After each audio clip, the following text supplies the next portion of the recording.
You either use the internet for fun or you use the internet to grow. You're here to grow. Welcome to TRS Clips. Again, a year and a half ago, another rough phase. All right. I was probably burnt out at this time. I went to Goa for like a week and a half with some of my friends. I don't take vacations that are as long as a week and a half, but I was that burnt out. Towards the end of the vacation, I don't know, man. It was raining, but I still wanted to go to the beach. Just wanted to see the beach. Went out to the beach, had a great time, recorded some vlogs. Yeah. On my way back, I'm just drawn to this one stall. I couldn't even see what's in the stall. And I was like, why is that stall drawing me? Right. There's a bunch of other stalls. I couldn't see what was kept at that stall, but just something with the lighting. And it was very basic, white, boring, cheap lighting. Yeah. Tube light. Yeah, it was just an isolated stall. Yeah. I go there and it's a table full of crystals. Oh, wow. Of which this purple one, I got from there. Amethyst. Yeah. I don't know anything about crystals at that point. But I'm drawn to it. I'm just staring at them. Okay, and whatever, they were not cheap, not expensive, but money didn't matter. I was just staring at some of them. And I'm asking my friends, why am I drawn to this? I had a spiritual friend there with me. I asked him, why am I drawn to this, dude? And he's like, yeah, because crystals contain energy, and anyone who meditates is usually drawn to these at some point. Yeah. I was like, really? I don't know what I'm drawn to these for, but I really feel like taking some home. And I bought some which looked cute to me. It may not even have been the best looking crystals, but it just looked nice to me. And I picked those up. Yeah. I kept them in my house, in my office, and I felt it did add some. I don't know what it added. It didn't add aesthetic, but it added something. A vibe, an energy, a calm feeling. I don't know, man. Again, this year I'm in Dubai. Yeah. I went to one of my favorite restaurants there and we had to wait outside the restaurant because we weren't getting a table. I'm getting bored. I'm with Viraj, my co-founder on Monkey. And I look to the right. I'm drawn to this shop. I go inside. It's a crystal shop. I'm like, oh, that's happening again. Yeah. Cool. Picked out crystals with more knowledge about it at this point. Okay. Because I know that last time that this had happened, it had added some kind of weird energy to my room. Yeah. This time I went in the shop. I saw that it's a gorgeous shop full of all sorts of crystals. But before I made my decision about which one to buy, I came out, spent an hour outside the restaurant, inside the restaurant, reading about like crystals. What does this mean? What is this for? Yeah. And I used to laugh upon this stuff when I was a kid. You know, you see those astrology programs when you're a kid saying, "Ye tattva aapke haath par." So I was also that dude.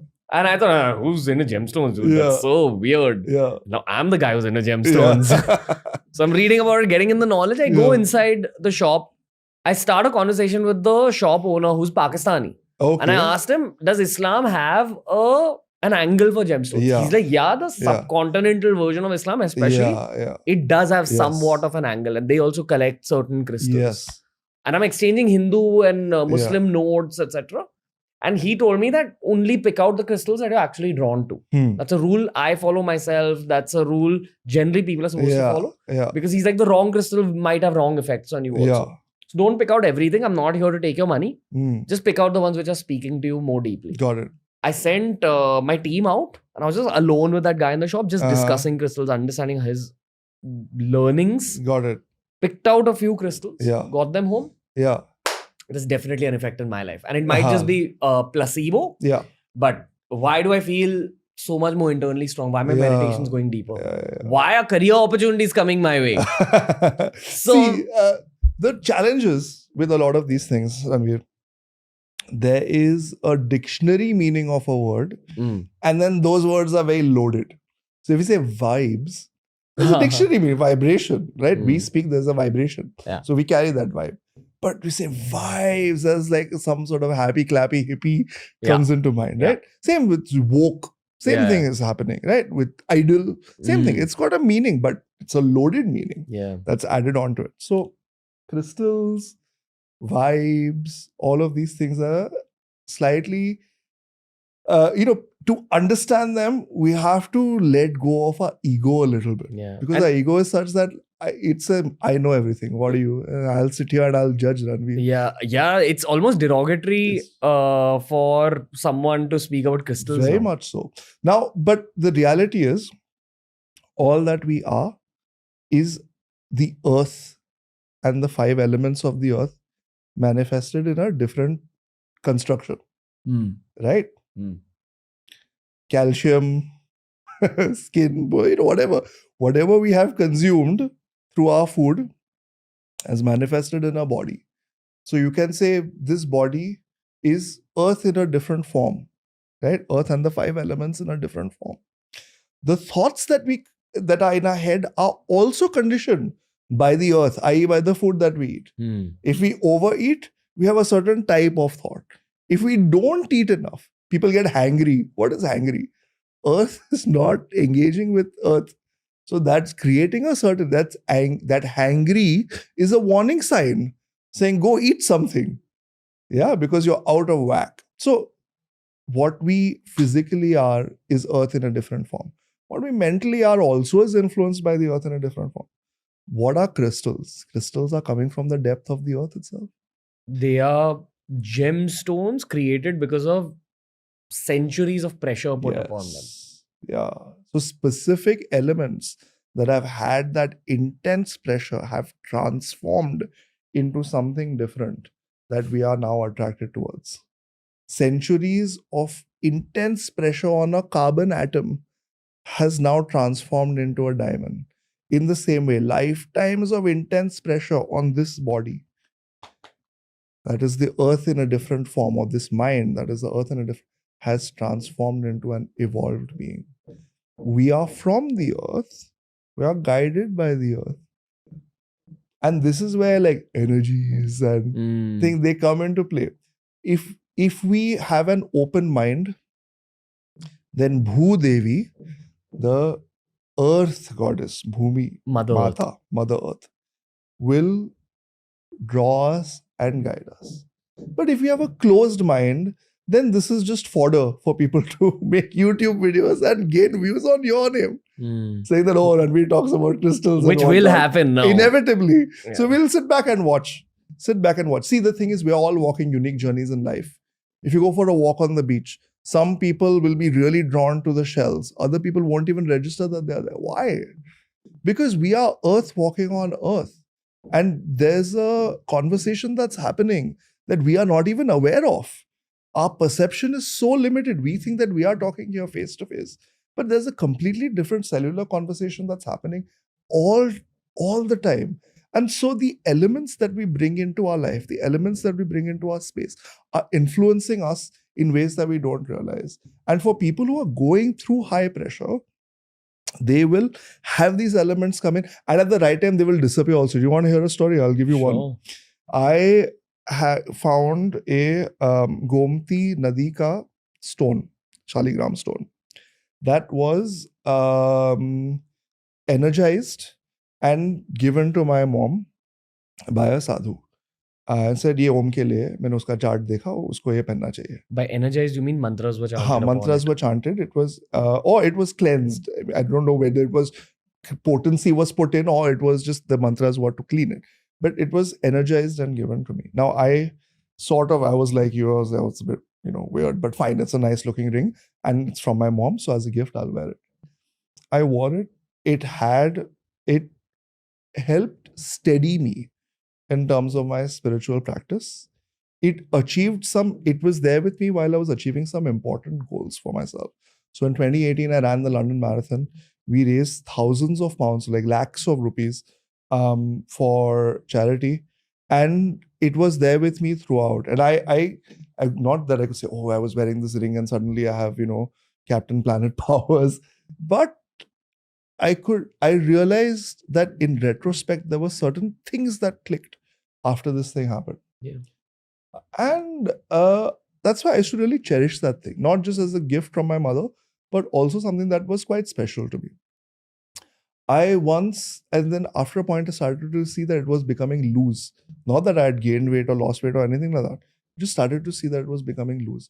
So I just sort of made a point that to make sure that it's there. And one day I was going on a run in London, about 15-kilometer run. And throughout the run, I was just checking, it's there. After the run, I finished. I sat on the grass. I looked at my hand, it's gone. Now, where it fell, God knows what. But at the time that it needed to exit, it started to say, but now the purpose has been fulfilled.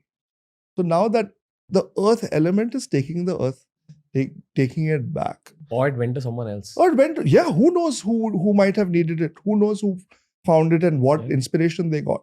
I had this rose quartz heart-shaped crystal locket, which was helping me a lot. A friend of mine came home who was going through a tough time. It felt like giving it to her. Like an internal voice just came and said, give this to her. Have another rose quartz. Same thing. I feel like crystals, maybe after they've done their job, you're supposed to give them. And this is a woo-woo conversation. So let's bring it to practical, right? Yeah, sure. We have chapters of our life that we spend in places, right? We have a certain chapter of our life that is spent in a physical building of a school. If I'm of working age and I sit in that school and call it remote working, it will be weird. However nice we feel when we go back to school, a part of us also knows that we can't sit there. There are certain chapters of our life that we spend in certain cities, right? You end up going somewhere for an event, you have a good time, but then beyond that, if you go back the next time, you will not have that experience. So, we spend time on Earth in different parts of this planet and actually on this planet as is needed for our evolution. And the Earth sustains us through food. The Earth sustains us through company by sustaining the other people that we need to meet. And the Earth guides us. That's why Bhu Devi and maintaining the Earth is so important. How do you use the crystals in Hindu rituals? They are, they're not widely used. Some uses are, as you say, you will put them on a ring or you'll put them on a thing and they are energized in a certain way and then you carry that frequency with you. Sometimes when there is a yagya, there is a deity. In front of the deity, there's a yantra. In the yantra, they are placed at different objects are placed at different points to create different energetic spaces. What are the objects? They could be crystals. There are metallic objects as well. There could be, like a ring of copper or brass or gold even. Earth could be put there. Cow dung could be put, dried cow dung cakes. So all of these are used to produce a certain energetic field. Now see, the thing is, true practitioners of these arts are limited. I'm not a practitioner of these things. I would like to learn. But if I don't know, I'm not going to say that is wrong. If I don't know, I'm going to say I don't know. But if I study the logic of it, I get it. There's got to be a logic behind all these things. Just because scientific research hasn't been carried out in an environment like this does not mean it's illogical.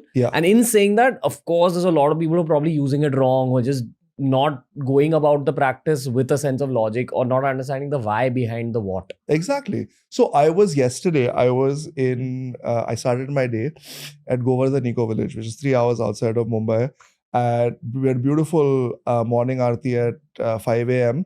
And after that, we started our japa. As a friend of mine from London has also come, he's still staying there. And then after that, we were going to do our japa. And he said, look, the night sky or the early morning sky before the sun was just beautiful. So we found a flat terrace, and we sat there and started doing our japa. And then what happened is that gradually as the sun started to come out, the top was dark. So then we lay down and were looking at the stars, which I don't think is a prescribed approach, but it was just so beautiful. When you are under completely darkened sky and you see these different stars, and you see some of them are shooting stars, and you see some of them are brightly shining, some of them are distant, some of them are visible and not visible, some of them are visible, some of them are not visible, then we realize how small we are. It's only when we come into the city and we are glued to our phone that we forget everything else that's going on and we say, oh, I know everything. I know everything. I am the center of my existence. I know everything. That gives us the permission to judge. And this is not a spiritual point. I think it's a general human point. That if we see people around us that are different from us, who have different beliefs, before we start to judge them and make fun of them and we say, use words like right wing, which is another loaded word, or you use things like woo-woo or crystal or vibes, can we just stop and understand first? If we have truly understood, then we cannot carry judgment with us. If you're carrying judgment, that means we have not truly understood. I think being on either end of that spectrum is wrong. Complete blind faith and just flowing into it is also wrong. Yeah. Because that leads to you rationalizing things that actually have no 100%. logic. And then being on this end where you just discounting the moment you hear a word or the moment you hear the phrases like energy, vibes, crystals, that's also wrong because you're stopping your own growth. Yeah. We have a mind, body, intellect. We should utilize all three. New clips released at the same time that a podcast releases. This is TRS Clips. Make sure you subscribe.